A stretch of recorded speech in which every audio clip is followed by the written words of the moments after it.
الحمدللہ اللہ تعالیٰ کے فضل و کرم سے ہماری سورہ نبا کی تفسیر چل رہی ہے۔ اس سورت میں کل 40 آیتیں ہیں۔ سورت کا جو ٹاپک چل رہا تھا وہ یہ تھا کہ مکہ کے جو مورتی پوجا کرنے والے بت پرست مشرک لوگ تھے، وہ جب انہیں حضور اقدس صلی اللہ علیہ وسلم یہ سناتے تھے کہ بھائی مرنے کے بعد دوبارہ زندہ ہونا پڑے گا اور اللہ تعالیٰ کے سامنے تمہاری پیشی ہوگی، وہ آپس میں جا کے ڈسکس کرتے تھے کہ اللہ کیسا ہے، یہ کہتے ہو پاسبل ہے کہ نہیں، مر جائیں گے پھر کیسے زندہ ہوں گے؟ تو ایگزامپل دیتے تھے، یار یوں سڑ گیا یعنی یوں ہو گیا یعنی پھر زندہ کیسے ہو گیا؟ تو پھر وہ فیصلہ کرتے تھے کہ یار پاسبل نہیں لگتا ہے، یعنی کہ دوبارہ زندہ ہونا ممکن نہیں۔ تو اس کے پیچھے کا جو ریزن تھا نا، ان کا جو یہ فیصلہ ہے، اس کے پیچھے ان کی سوچ یہ تھی کہ اللہ کے پاس اتنی طاقت نہیں ہے کہ وہ ہمیں دوبارہ زندہ کر دے۔ تو اللہ تعالیٰ اس کے جواب میں قرآن کریم میں بار بار اپنی طاقت دکھاتا ہے کہ تم جو قیامت کا انکار کرتے ہو اور یہ کہتے ہو کہ یہ پاسبل نہیں ہے، ممکن نہیں ہے، تو اس کے پیچھے کا ریزن یہ کہ تم یہ سمجھتے ہو کہ میرے پاس اتنی طاقت اور پاور نہیں۔ تو اللہ کہہ رہے ہیں کہ تمہاری حیثیت کیا ہے کائنات میں، تم اتنے سے رہے کائنات میں، اس سورج کو دیکھو، چاند ستاروں کو دیکھو، زمین کے دیکھو، زمین کے خزانوں کو دیکھو، یہ پورا نظام تو میں چلا رہا ہوں اور اس کو تم بھی مانتے ہو کہ کوئی انسان نہیں چلا رہا ہے، کوئی طاقت ہے جو چلا رہی ہے، تو میری طاقت تو تمہارے سامنے کھلی ہوئی ہے۔ تو عقل یہ فیصلہ کرتی ہے کہ جب ایک ذات کی طاقت کھل کر سامنے آ گئی ہے تو اس کے انکار کا کوئی جواز نہیں۔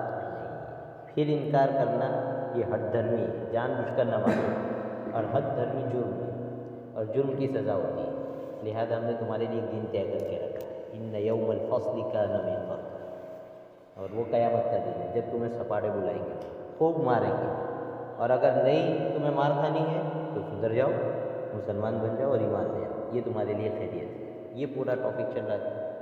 اس میں قرآن کریم کا انداز ایسا ہے کہ جب مشرکین کو دھمکاتے ہیں اور اللہ کا عذاب اور جلال کھل کر سامنے آتا ہے تو جس کا جتنا ایمان مضبوط ہوتا ہے نا وہ اتنا زیادہ ٹینشن میں آ جاتا ہے۔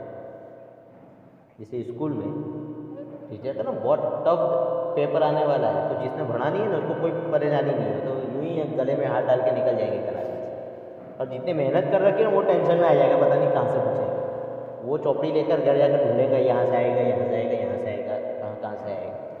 تو جس نے محنت کر رکھے اس کو ٹینشن آتا ہے، تو ایمان والے گھبرا جاتے ہیں۔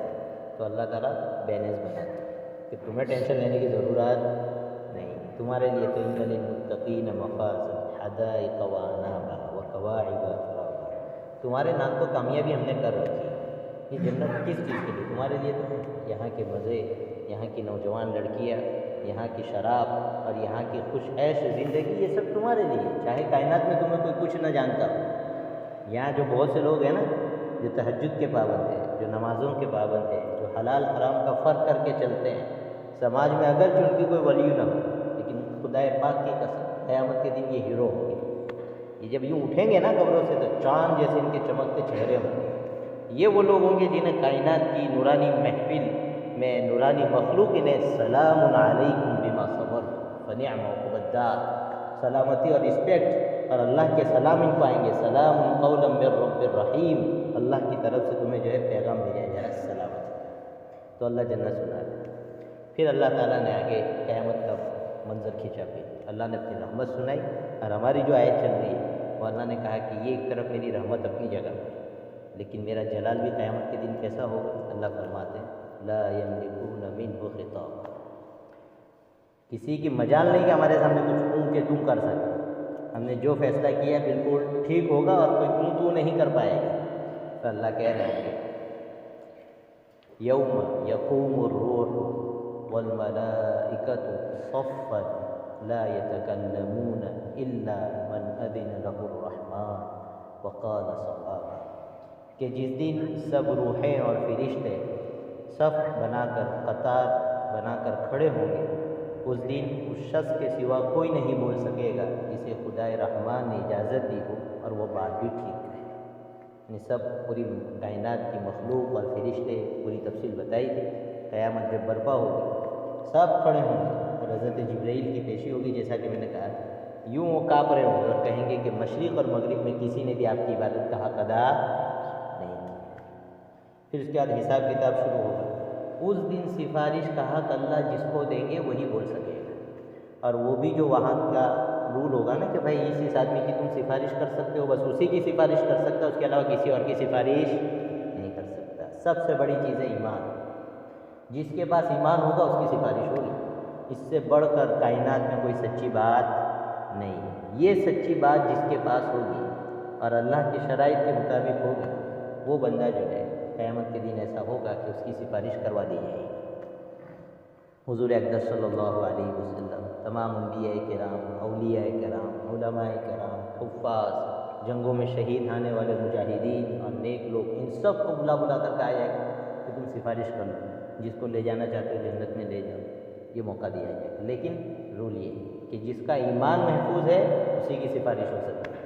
پھر تمہارا سگا بھائی ہو یا سگا باپ ہو، اگر اس کے پاس ایمان نہیں ہے تو اس کی سفارش نہیں ہو سکتی۔ حضور نبیوں کے سردار ہیں، سفارش کا تاج اللہ نے حضور کے سر پر سجایا ہے، لیکن اس کے باوجود قیامت کے دن اپنے چچا کی سفارش نہیں کر سکتے، اس لیے کہ اللہ کا رول وقال صواب، جس کے لیے اجازت ہے وہی۔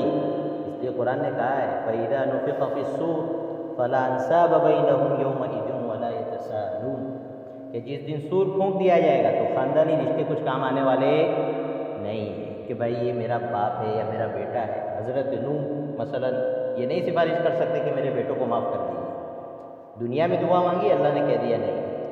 ہمارا رول یہ ہے کہ ایمان پر رشتے بنتے ہیں اور ایمان پر رشتے بگڑ جاتے ہیں۔ ایمان ہمارے ہاں سب سے بڑی چیز ہے۔ وہ تمہارا بیٹا تھا، اب نہیں ہے، اس نے تمہاری بات نہیں مانی، توحید قبول نہیں کی، اب ہمارے عذاب سے اس کو کوئی نہیں بچا سکتا۔ یہ چیز حضرت لوط علیہ السلام کی بیوی تھی لیکن ایمان نہیں لائی، الگ ہو گئی، دنیا میں بھی عذاب آیا، آخرت میں بھی ہمیشہ کے لیے کیا ہو گئی؟ کانتا تحت عبدین صالحین فخانتاہما فلم یغنیا عنہما من اللہ شیئا، کہ وہ میرے دو نیک بندوں کے ماتحت یعنی نکاح میں تھی، لیکن جب ان کو نبوت ملی اور یہ ایمان نہیں لائی تو اللہ کہہ رہے ہیں کہ پھر میرے عذاب سے ان کی نبوت ان کو بچا نہیں سکی۔ تو اس کائنات میں سب سے بڑی دولت جو انسان کے ہاتھ میں ہے وہ ایمان ہے۔ کیا ہے؟ ایمان۔ یہ ایمان جو بچا کر لے گیا یا تو سیدھا پہلے جنت میں جائے گا اور پھنسا تو کسی کی سفارش سے جائے گا، لیکن اگر یہ ایمان نہیں ہے تو آدمی ہمیشہ کے لیے کہاں جائے گا؟ جہنم میں جائے گا۔ دردناک عذاب، اتنا عذاب جو کبھی ختم ہونے والا نہیں ہے۔ کلما نضجت جلودهم بدلناهم جلودا غیرها لیذوقوا العذاب، کہہ رہے ہم یہ کافر ہیں نا، دنیا میں بہت ٹھاٹ کے پھرتے ہیں اور ہم پر اعتراض کرتے ہیں، یہ جب قیامت کے دن ہمارے پاس آئیں گے تو اللہ کہہ رہے ہیں ہم ان کو ایسی نچا کر سزا دینے والے ہیں کہ ہر مرتبہ نیا عذاب کا مزہ چکھائیں گے۔ فذوقوا، ہر مرتبہ نئے عذاب کا مزہ چکھو۔ دنیا میں خوب انکار کرتے تھے یہ چیز۔ تو ہماری سب سے بڑی فکر ہونی چاہیے دنیا سے کیا لے کر جانا ہے؟ ایمان، اور اس پر سودا نہیں۔ وقال صوابا، یہ اسی آدمی کو حق ملے گا جس کے پاس کیا ہو؟ ایمان۔ ہماری گاڑی پھنسی بھی اور اگر نکالنی ہے تو ایمان کے بغیر نہیں نکل سکتی۔ اس لیے حضور نے فرمایا تھا لو قتلت او حرقت او صلبت لا تشرک باللہ، کہ تمہیں قتل کر دیا جائے یا تمہیں یوں آگ میں جلا دیا جائے یا سولی پر چڑھا دیا جائے، لیکن تمہیں یہ کہا جائے کہ اللہ کے ساتھ شرک کر لو، تم کمپرومائز مت کرنا۔ تو ایمان والا کسی بھی چیز پر کمپرومائز کر سکتا ہے، لیکن اپنی ایمان کی بات آئے گی تو اس کے سامنے اس کی دولت، اس کی جان، اس کی جائیداد، اس کے رشتہ دار، اس کے بیوی بچے سب پھیکے پڑ جاتے ہیں، یہاں سودا نہیں ہو سکتا، اس لیے کہ یہ وہ رشتہ ہے جو کبھی ٹوٹ نہیں سکتا۔ یہ اس رب کا رشتہ ہے جس نے ہمیں منی کے نطفے سے انسان بنایا ہے۔ یہ اس رب کا رشتہ ہے جس نے 3 اندھیروں میں فی ظلمات ثلاث، 3 اندھیروں میں جس نے ہمیں پالا ہے، جہاں ماں کی پہنچ نہیں تھی وہاں رب کی پہنچ تھی۔ یہ وہ رشتہ ہے جس نے زمین سے ہمارے لیے خزانے نکالے۔ یہ وہ رشتہ ہے جو ہمارے لیے، ہمارے آرام کے لیے رات لاتا ہے، ہمارے کمائی کے لیے دن لاتا ہے، ہماری روزی روٹی کے لیے بارش کا نظام چلاتا ہے۔ ثم شققنا الارض شقا فانبتنا فيها حبا وعنبا وقضبا وزيتونا ونخلا، یہ سب کیوں ہیں؟ اللہ کہہ رہے متاعا لکم ولانعام، اللہ کہہ رہے ہیں کہ کھا لیتے ہو، کھیتی باڑی کر لیتے ہو، کیا تم اناج اگاتے ہو؟ تم خزانے نکالتے ہو؟ افرأیتم ما تحرثون اانتم تزرعونہ ام نحن الزارعون، جو کھیتی باڑی تم کرتے ہو تو بتاؤ کہ تم کرتے ہو یا میں کرتا ہوں؟ اگر اتنے اناج کے خزانے نکال سکتے تھے تو زمین سے باہر رکھ کر نکال کر دکھا دو، کہاں سے آتے ہیں تمہارے پاس خزانے؟ زمین کھود کر نکال دو، یہ میری طاقت ہے اور میرا حکم ہے کہ وہاں سے اناج نکلتا ہے۔ یہ بارش برستی ہے تم برسا لیتے ہو؟ اللہ کہہ رہا ہے انتم انزلتموہ من المزن ام نحن المنزلون، یہ میاں بیوی سے رشتہ بنا لیتے ہو، بچے آ جاتے ہیں، تم لے آتے ہو؟ افرأیتم ما تمنون اانتم تخلقونہ ام نحن الخالقون، تم پیدا کرتے ہو یا میں پیدا کرتا ہوں؟ کسی انسان کے بس کی بات ہے کہ وہ پانی پر تصویریں بناتا پھرے؟ کسی انسان کے بس کی بات ہے کہ گندی سی چیز کو چلتا پھرتا انسان بنا دے؟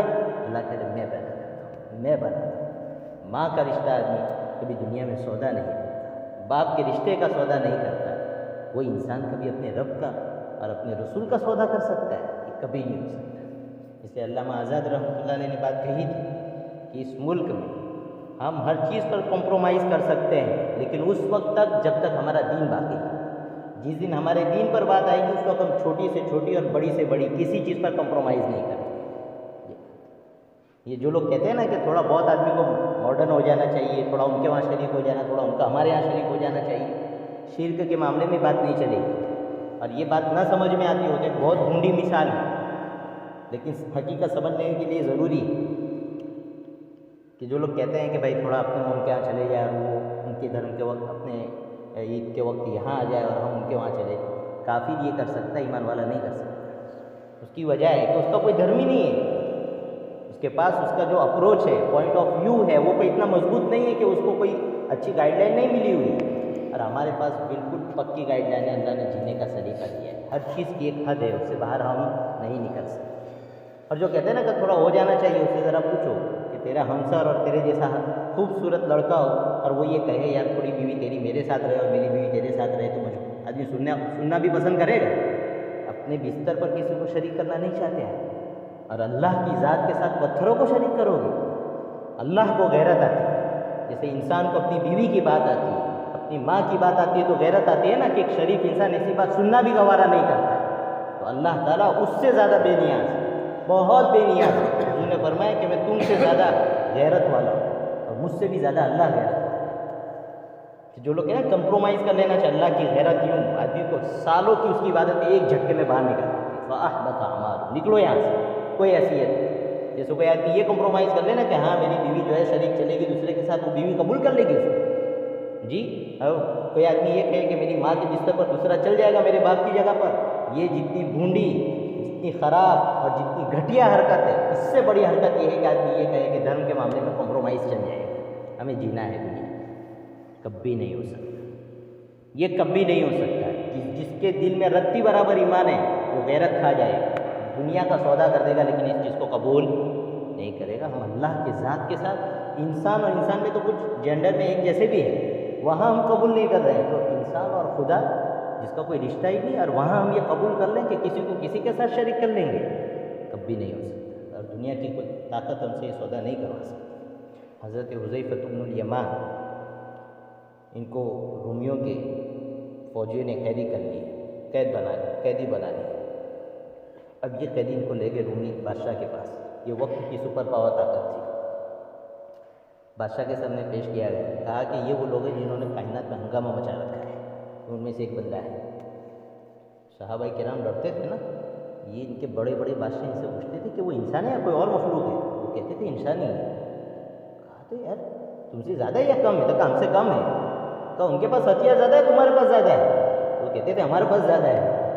تو وہ ہرقل کہتا تھا کہ پھر یہ جیتتے کیسے ہیں؟ تو کہا یہ رات کو نماز پڑھتے ہیں، یہ زنا نہیں کرتے، یہ اپنے انسانوں پر ظلم نہیں کرتے، اور ہماری فوج ایک دوسرے پر ظلم کرتی ہے، زنا کرتی ہے، شراب پیتی ہے، اس لیے ہار جاتی ہے۔ تو بہرحال حذیفہ بن الیمان رضی اللہ عنہ کو یہ لے گئی رومی بادشاہ کے پاس۔ رومی بادشاہ نے تنہائی میں بلایا، کہا کہ دیکھو میں اپنی سلطنت کا آدھا حصہ تمہارے نام کر دوں گا، اب بھی ایک کام کرو۔ کہا کیا؟ کہا کہ محمد صلی اللہ علیہ وسلم کا جو دین ہے اس سے انکار کر دو۔ حضرت حذیفہ بن الیمان مسکرانے لگے، کہنے لگے تو آدھی سلطنت کی بات کرتا ہے، تو تیری پوری سلطنت کیا یہ پوری کائنات میرے نام کر دے تو بھی یہ سودا نہیں ہو سکتا۔ یہ بات نے کہا اچھا؟ بولے ہاں ایسا ہے، یہ نہیں ہو سکتا۔ تو اس نے کہا کہ اس کو پٹانے سے کام چلنے والا نہیں، دھمکانا پڑے گا۔ تو سب تیل گرم کروایا اور حذیفہ بن الیمان رضی اللہ عنہ کو یہاں کھڑا کیا اور ایک قیدی کو قید خانے سے بلایا اور فوجیوں سے کہا ڈالو اس کو قید، وہ جو غلام ہے اس کو کہا ڈالو تیل۔ جیسے ہی ڈالا وہ سیکنڈوں میں منٹوں میں وہ تو تل کر اوپر آ گیا۔ کہا دیکھ لے ایسا معاملہ کروں گا، منظور ہے؟ حضرت حذیفہ بن الیمان نے کہا نہیں منظور، کمپرومائز نہیں ہو سکتا۔ تو ڈرانے کے لیے اس نے فوجی سے کہا باندھو ان کو، اوپر سے ڈالو اس کو۔ ان کو پکڑ کے اٹھا کر ڈالنے کے لیے شروع کیا، یہ رونے لگے۔ بادشاہ سمجھا کہ پہنترا اپنا چلے گیا، کہا لاؤ نیچے لاؤ، نیچے لائے۔ کہا کہ پہلے سمجھا رہا تھا تو مانے نہیں، اب ڈر گئے۔ حضرت حذیفہ بن الیمان نے کہا بےہودہ میں ڈرا نہیں ہوں۔ تو کہا پھر روتا کیوں ہے؟ کہا میں اس لیے رو رہا ہوں کہ جس رب نے پیدا کی اور جس نبی پر ہم فدا ہوئے، آج مجھے افسوس ہے کہ اس کے نام پر قربان کرنے کے لیے میرے پاس ایک جان ہے، لاکھوں جان ہوتی میں قربان کر دیتا، مجھے اس کا افسوس ہوتا ہے۔ یہ بات ہے، یہ وہ ٹکاؤ ہے جو لوگوں کو سامنے متوجہ کرتا ہے کہ بھائی ہے کیا اس دین میں، اس عقیدے میں کہ آدمی مر جاتا ہے لیکن سودا نہیں کرتا۔ اس لیے انسان کبھی بھی اس چیز کا سودا نہیں کر سکتا۔ بڑے بڑے صحابہ کرام جو پکڑے گئے اور قید بنا دیے گئے، ان کے سامنے یہ پیشکش رکھی لوگوں نے، دشمن نے، کہ کمپرومائز کرو دین کے معاملے میں، چھوڑ دیں گے، بادشاہ بنا دیں گے، سلطنت دیں گے۔ یہ نہیں ہو سکتا۔ حضور کے پاس آئے، مکہ میں پریشان ہو گئے تھے، پوری بڑی ڈیلیگیشن آئی ان کی، گرو گھنٹال جتنے تھے سب آئے، کہنے لگے کہ ہم آپ کے سامنے ایک بات رکھتے ہیں۔ کہا کیا ہے؟ تو کہا کہ ایک سال تم ہمارے معبودوں کی عبادت کرو، ایک سال ہم تمہارے معبودوں کی عبادت کریں۔ تو جھگڑا ختم مکہ میں سے۔ ایک دوسرا قصہ ایسا ہوا، ایک مرتبہ آئے کہنے لگے کہ آپ کو کیا چاہیے؟ اتنا ہنگامہ مچا رکھا ہے کہ بت پرستی مت کرو، مورتی پوجا مت کرو، تمہیں دولت چاہیے، مکہ تمہارے نام، تمہیں کوئی اچھی لڑکی چاہیے تو عرب کے قبیلے کی بڑی سے بڑی اور خوبصورت سے خوبصورت لڑکی تمہیں دے دیں گے، اور کہا کہ تمہیں دولت چاہیے، سب خزانے دیں گے، اور تم سردار اور حکومت کرنا چاہتے ہو تو ہم سب قبیلے ماننے کے لیے تیار ہیں، تم ہمارے سردار۔ حضور نے سب فرمایا تھا میرے ایک ہاتھ میں سورج رکھ دیا جائے، ایک ہاتھ میں چاند رکھ دیا جائے، تو بھی میں اس سودے کو قبول کرنے والا۔ اللہ تعالیٰ نے فوراً سورہ کافرون اتاری کہ قل یا ایھا الکافرون لا اعبد ما تعبدون۔ انڈائریکٹلی نہیں، حضور سے کہا جا رہا ہے فیس ٹو فیس ان سے کہہ دیجیے، چاہے تمہارا پاور ہے مکہ میں، تمہاری چودراہٹ چلتی ہے، تمہاری طاقت ہے، تمہارا کہا سچا ہو جاتا ہے اور تمہارا سوچا ہو کر رہتا ہے، لیکن پھر بھی سن لو، آنکھوں میں آنکھ ڈال کر کہہ دو کہ ہم کسی بھی طرح اس معاملے میں کمپرومائز کرنے والے نہیں، کہ اس چیز کی عبادت کریں جس کی تم عبادت کرتے ہو، نہ آج کریں گے نہ کبھی کریں گے۔ اور آخری درجے کی بات ہوگی لکم دینکم ولی دین، اور تمہیں ہمارا دین نہیں ماننا ہے تم اپنے راستے لگ جاؤ، ہم اپنے راستے لگ جاؤ، اس سے زیادہ کوئی بات صلح کی نہیں ہو سکتی۔ یہ بات ہے، تو ہمیں یہ ایمان اسی غیرت کے ساتھ بچا کر لے جانا پڑے گا۔ اس کی وجہ ہے یہ جو حالات آتے ہیں، چھوٹی موٹی نوکری بغیر انٹرویو کے مل جاتی ہے، اور بڑی سے بڑی نوکری ہو تو ملتی ہے، اور پھر سرکاری نوکری کے لیے تو کتنا آدمی کو پاپڑ بیلنے پڑتے ہیں۔ اللہ کہے کائنات کے خزانے تمہارے ہاتھ میں دینے والے ہیں، جنت تمہارے ہاتھ میں دینے والے ہیں، تو ایمان لاؤ گے تو یوں چھوڑ دیں گے تم؟ احسب الناس ان یترکوا ان یقولوا آمنا وهم لا یفتنون، کیا لوگ یہ سمجھتے ہیں کہ وہ کہیں کہ ہم ایمان لے آئے اور پھر یوں چھوڑ دیں اور تمہارا ایگزام ہی نہیں لیں گے؟ اللہ کہہ رہے ہیں کہ تم پر حالات آئیں گے، ایسا لگے گا کہ اب جینا پاسبل نہیں ہے، سب کچھ ختم ہو جائے گا، لیکن اللہ کہہ رہے ہیں تمہیں ڈٹ کر رہنا پڑے گا، جیسے صحابہ رہے تھے۔ کون رہے تھے؟ صحابہ رہے تھے، ایسے ڈٹ کر رہنا پڑے گا۔ صحابہ نے ایسے حالات دیکھے، اتنا بڑا ایمان اور اتنے بڑے نبی کے پاس تربیت ہوئی تھی، لیکن جب حالات آئے اور اتنے سخت حالات تھے، پورا عرب اٹھ کر آ گیا مدینہ کو ختم کرنے کے لیے۔ اذ زاغت الابصار وبلغت القلوب الحناجر وتظنون باللہ الظنون، آنکھیں پھٹی کی پھٹی رہ گئی اور کلیجے منہ میں آ گئے، اور لوگ سوچنے لگے یار اللہ کے اتنے وعدے تھے مدد کے، پتہ نہیں کیا ہوگا، لیکن اللہ کہہ رہے ہیں کہ جب عین موقع ہے ہم نے مدد کر کے دکھا دی، لیکن پہلے ٹکنا پڑے گا۔ وَرَبَطْنَا عَلَىٰ قُلُوبِهِمْ إِذْ قَامُوا، جب لوگ کھڑے ہو جاتے ہیں کہ ہم اپنے ایمان پر کمپرومائز نہیں کریں گے چاہے کچھ ہو جائے، تو اللہ وہ اللہ ہے جو ذروں کو پہاڑوں سے ٹکرا سکتا ہے، اللہ وہ اللہ ہے جو پتوں کو طوفانوں کے سامنے کھڑا کر دیتا ہے، اور اللہ کہ دکھاتا ہے وَلِلَّهِ عَاقِبَةُ الْأُمُورِ، ہر چیز کا انجام اور اینڈنگ میرے ہاتھ میں ہے۔ تمہیں کچھ بھی لگتا ہو کہ تم ہار جاؤ گے، تم ختم ہو جاؤ گے، اور سامنے والے لگتے ایسے ہو کہ تمہاری عبادتیں اور تمہاری مسجدیں اور تمہارے مدرسے سب ختم کر دیں گے، لیکن اللہ کہہ رہے ہیں ایسا نہیں ہے۔ وَلَوْلَا دَفْعُ اللَّهِ النَّاسَ بَعْضَهُمْ بِبَعْضٍ لَهُدِّمَتْ صَوَامِعُ وَبِيَعُ وَصَلَوَاتُ وَمَسَاجِدُ يُذْكَرُ فِيهَا اسْمُ اللَّهِ كَثِيرًا وَلَيَنْصُرَنَّ اللَّهُ مَن يَنصُرُهُ، کہ اللہ ہے جو حق اور باطل کا جب مقابلہ ہوتا ہے اور باطل یہ چاہتا ہے کہ مسجدیں مٹ جائیں، مدرسے مٹ جائیں، اللہ کہتے ہیں ہم ضعیف سے ضعیف طاقت کو کھڑا کر کے ٹکرا دیتے ہیں، ان کو ختم کر دیتے ہیں۔ افغانستان کو دیکھ لو جا کر، فلسطین میں جا کر دیکھ لو، وہ طاقت جس کا بہت ہوا تھا اور لگتا تھا کہ ان کو کوئی جو ہے لوہا نہیں دے سکتا، اللہ تعالیٰ نے ایسی لوگوں سے ان کو لوہا دے کر ختم کر دیا، حوصلے توڑ دیے۔ آج افغانستان کا نام لینے کا بڑی سے بڑی طاقت جو ہے ہمت نہیں کرتی کہ ان سے جو ہے مقابلہ کریں گے، وہ سیدھے کہتے ہیں آ جاؤ 20 سال کے لیے میدان میں، دیکھ لو عقیدے کی طاقت کیا ہوتی ہے۔ یہ بات ہے، تو یہ ایمان لے کر جانا پڑے گا۔ وقال ثوابا، جو یہ ایمان لے کر جائے گا اس کی اللہ سفارش کروا دیں گے۔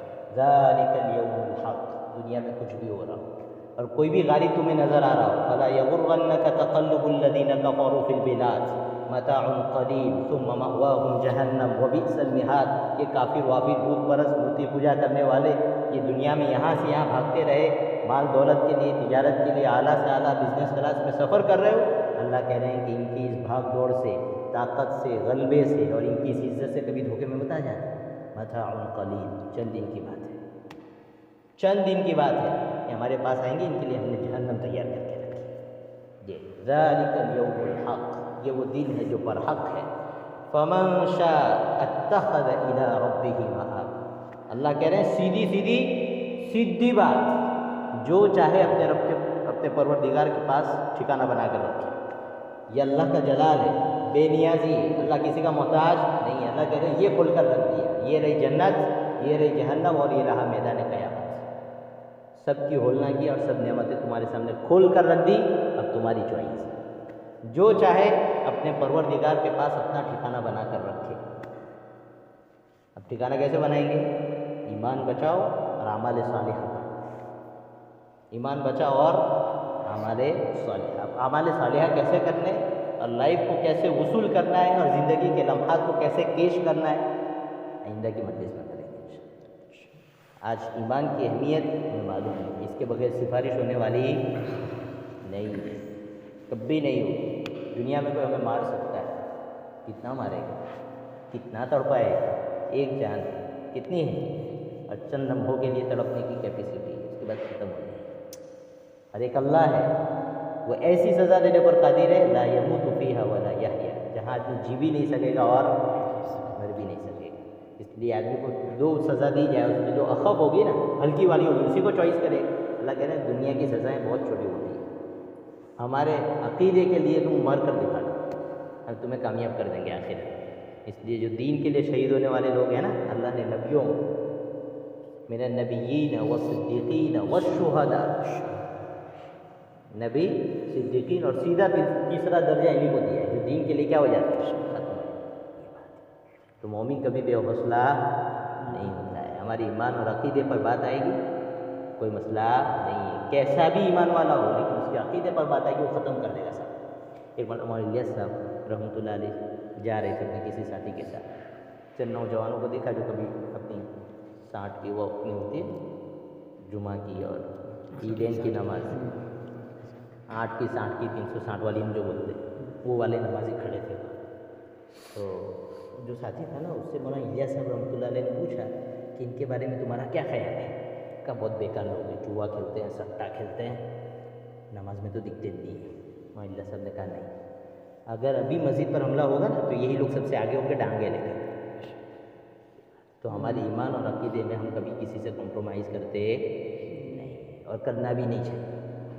ہم کو یہی بات سکھائی ہے، اور یہ ایمان ہے نا ہم سے ایسے ہی نہیں کہ پھولوں کی بارات میں آیا ہے، نہیں۔ حضرت حمزہ کی شہید لاش دیکھی ہے حضور نے، جی، حضور کے چہرے پر تھوکا گیا ہے، مٹی ڈالی گئی ہے، ان کی پیٹھ پر اونٹ کی اوجھڑیاں رکھی گئی ہے، اور طائف میں جو ہے اللہ تعالیٰ تو چاہتا تو ایسے ہی آ جاتا نا، کتنا قادر ہے اللہ، جی، جو معراج کروا سکتا ہے، پوری کائنات کا نظام روک سکتا ہے، وہ اللہ اپنے رسول کے لیے اتنی آسانی پیدا نہیں کر سکتا، لیکن طائف میں مار پڑی ہے، پاؤں لہو لہان ہوئے ہیں جی، اور بڑی بے بسی کی کیفیت حضور پر طاری ہوئی ہے، لیکن حضور کا حوصلہ تھا وَلَكَ الْعُتْبَى حَتَّى تَرْضَىٰ، یہ ہر ایمان والے کا حوصلہ ہے کہ اللہ تو کتنا آزمائے گا، کتنا آزمائے گا، ہم اس وقت تک سودا کر کے بیٹھے جب تک تو راضی نہ ہو جائے، ہماری کتنی جانیں چلی جائے ہمیں منظور، دین کے لیے قربانی دینی پڑتی ہے، کیا دینی پڑتی ہے؟